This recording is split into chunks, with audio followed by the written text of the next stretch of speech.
E, cara, o trabalho que vocês fazem é incrível. O padre já tá nessa vida do social há 40 anos, né, cara? O que que acendeu essa luz?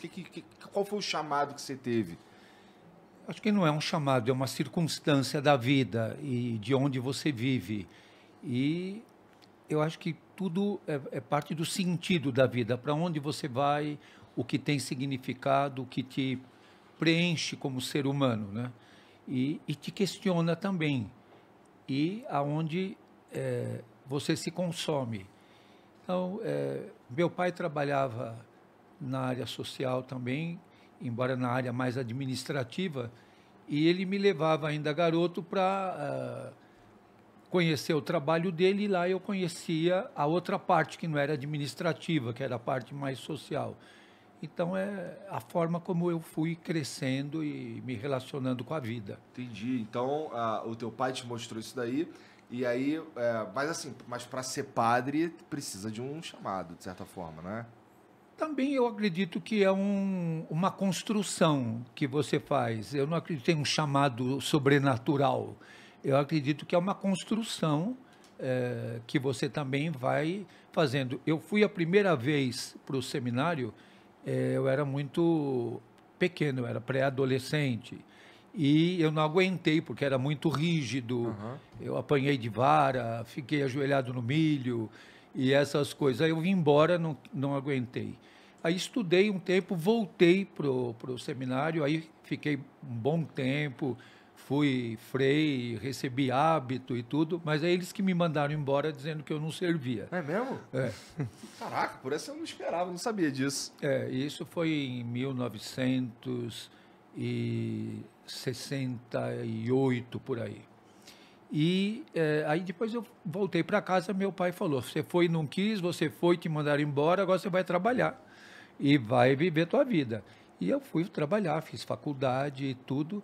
E em 1980, quando o Papa São João Paulo II veio no Brasil pela primeira vez, foi que me puseram na parede, de certa forma, e eu voltei a fazer teologia, que foi uma época do auge das tensões na América Latina, da teologia da libertação, e eu fui ordenado padre em 1985 por Dom Luciano Pedro Mendes de Almeida. Então eu vivi a era de Dom Paulo Evaristo Artes, de todas as tensões da questão de direitos humanos, a parte final da ditadura, que ainda quando o Papa João Paulo II veio ao Brasil, o presidente era o Figueiredo, o João Batista Figueiredo, Aham. que já era já chegando no final Do daquela período. abertura lenta, gradativa e segura do Golbery. Sim. Mas eu vivi a geração de testemunhar o assassinato e a tortura de Vladimir Herzog, o assassinato de Santo Dias da Silva. A gente viveu aquele momento efervescente das diretas já, o assassinato de Dom Oscar Romero em El Salvador, em 1980. Então, foram anos muito tensos na história da América Latina e foi o tempo que eu fiz teologia, que foi um tempo muito tenso, um tempo de grandes tensões históricas. Aham. Então, só para ver se eu entendi, o período demorou 12 anos, mais ou menos, quando te mandaram embora e para você voltar. Então, esse lance de te colocar na parede ali foi o que te colocou na Foi parede, uma cara? coisa interessante. Quando eu entrei no Serviço Social de Menores, logo quando eu voltei. O Serviço Social de Menores se transformou na Fundação Pro Menor, que se transformou na FEBEM. Aham. E da FEBEM, Fundação a Casa. Fundação Casa de hoje. Então eu vivi dentro da FEBEM um tempo muito difícil. Me puseram como diretor de uma unidade. Eu lutei muito contra a tortura dentro da FEBEM.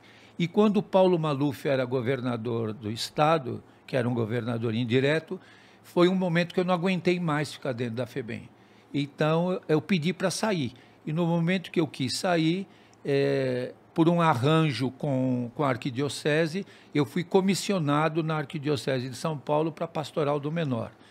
Em 1980, quando João Paulo II veio a primeira vez, vocês lembram, foi aquele célebre momento da fala de João Paulo II no Morumbi para os operários, quando Valdemar Rossi chorou no ombro de João Paulo II, porque o discurso dele tinha sido todo cortado pela censura. E quando na missa no Campo de Marte, o José Carlos Dias e o Dalmo Dallari tinham sido agredidos naquela noite, sequestrados, e na missa do dia seguinte eles estavam feridos e foram de cadeiras de roda para o altar. E foi aquele dia que a gente cantou. Para não dizer que eu não falei das flores. Que a gente cantou aquilo com toda a força, porque era um momento nosso de protesto coletivo diante do Papa. E foi muito interessante que, quando João Paulo II desceu em Congonhas e o Papa Móvel chegou lá para trazê-lo, o Dom Paulo Evaristo Arndt estava sentado, que ele era o cardeal arcebispo, e o Maluf foi para subir, para ir no carro junto. E Dom Paulo falou, não, aqui não.